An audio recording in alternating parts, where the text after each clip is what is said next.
General Brar decided on a dramatic new plan. He ordered tanks into the complex through this entrance.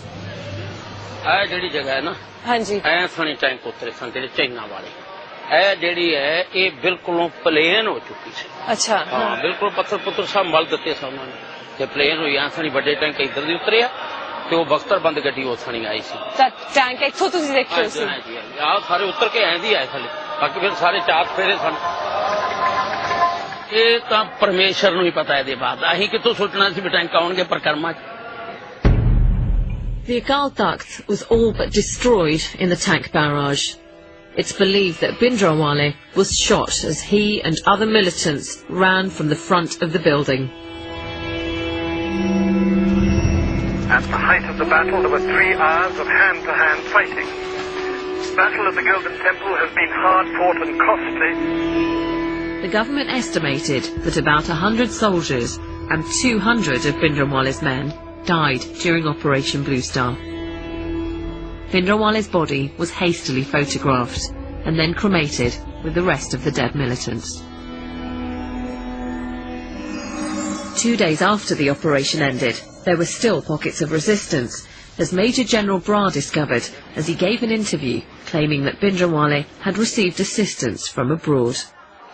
From some of the weapons that we've captured, we can see clearly the identification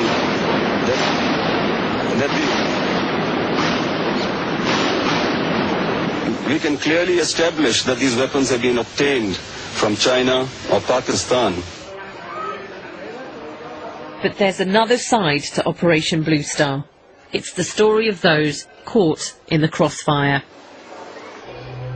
When the attack happened, these men, all from the same village, were in the temple complex, along with their families and hundreds of other pilgrims, to celebrate the anniversary of the martyrdom of the temple's founder. In the early hours of the 6th of June, these men claim the army stormed their hostel, looking for Bhindranwale's men.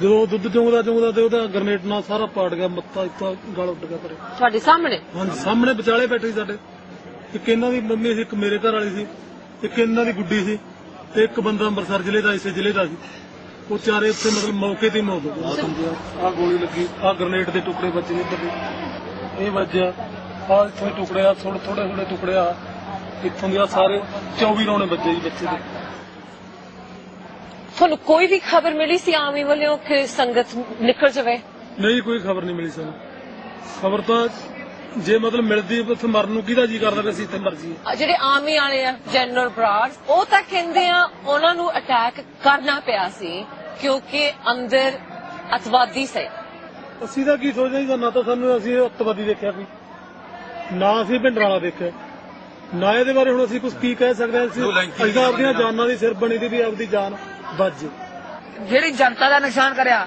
ਇਹ ਕੱਲੇ ਭਿੰਡਰਾਂ ਦੇ ਖਾਤਰ ਫਿਰ ਇੰਨੀ power ਦਾ ਤਾਂ ਕੋਈ ਫਾਇਦਾ ਹਾਸਲ ਨਹੀਂ ਸੀ It's hard to get any accurate figures of how many pilgrims died. Maybe it's better not to know. This has been a hard day, talking to the eyewitnesses and picturing the battle in this sacred place. But now I need to hear an account of Operation Blue Star from a very different perspective. I'm waiting for the man who's at the heart of this story, Major General Brar. Because of the controversial decisions he took, he's needed police protection for over 25 years. We've had to keep the details of our meeting secret. I've done many interviews in my career, but none have felt quite so personal. First, I want to know how he copes with the constant threats to his life. It doesn't feel good, but what can you do about it? I got a call from my son who was in America some years ago, 2 years ago, to say that please go onto the net and open up a site. And there, as you open the website, they said our number one enemy of the Sikhs today is General Kuldeep Singh Brar. There have been 6 assassination attempts on his life, which have not succeeded, but the 7th one will. So those of you who are in favor of joining in for this click here. Are you scared? I'm not scared. There must be some fear. You're under constant protection. It's in your psychology. It's at the back of your mind. That's about it. The timing of Operation Blue Star outraged many Sikhs. It was launched during an important religious festival. The complex was full of pilgrims like those I met. Many were killed. Why did the army go in at such a sensitive time? The orders given were, please go in as soon as possible because things have gone to a very serious state. Bhindranwale is in total command of the situation, and the longer we allow this to happen, the more difficult it will be later on to curb it. It has nothing to do with any religious sentiments. And the question is that if pilgrims were inside, we lifted the curfew on the third night to allow them to come out, those who wanted to come out. Many came out. But what about the eyewitnesses that said they didn't hear any of the announcements?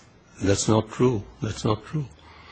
I mean, there were loudspeakers blaring away all the time. But the fact is, it's very difficult to distinguish in the middle of the night who's a civilian and who's a militant. The firing is coming and the firing is being returned. And in crossfire, some civilians die and some militants die. It's not easy to differentiate. Why go in when you know there are pilgrims inside? How long do you wait? You wait the next day, we won't be able to go in. But where could Bhindranwale have gone if you had pretty much the whole place surrounded? No, it was not only a question of having the whole place surrounded. We would get surrounded in the next 24 hours. After all, how long can you keep this away from this news from travelling to the hinterland of Punjab? You would have had thousands and millions of Sikhs with spears, guns, everything rushing to Amritsar, and that would be a very sad situation for a man in uniform. So you went in at that point for the safety of your own army?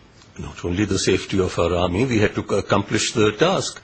If we don't go in, forget the safety of the army, the task isn't going to get accomplished. But what about your responsibility to make moral decisions? This is the holiest, this is the centre of but I'm very sad. I'm very sad to tell you that it was no longer holy and sacrosanct. So if you're saying that morally we should have thought differently, what about those people who were inside?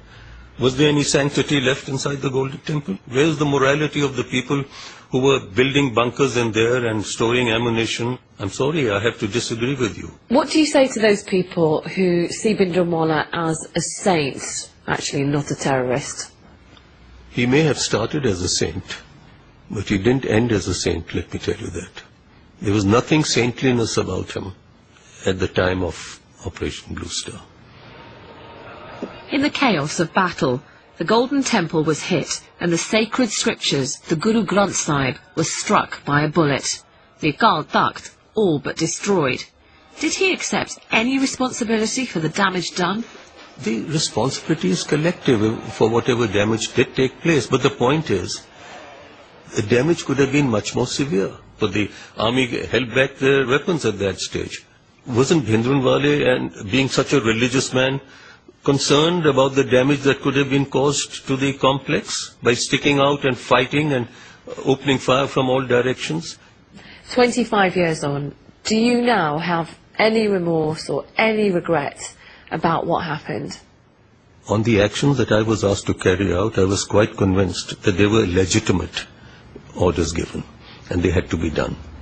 The remorse and sorrow is there for those human beings who lost their lives. One feels sorry for them. One doesn't only feel sorry for the innocent people who've lost their lives, but even those who are not innocent, who lost their lives, those who were the militants there, because after all they have families also. And don't ever think that those who were involved in this operation didn't feel remorse or pity or sadness or sorrow. They did for whatever happened. No one likes to kill. No one likes to destroy. No one likes to hurt. What impact has this had on you personally? It is an enormous impact. Once you put on your uniform, you have to accept these things. You have to accept the fact that there will be ups and there will be downs. But was this a price worth paying? I don't know. I really don't know.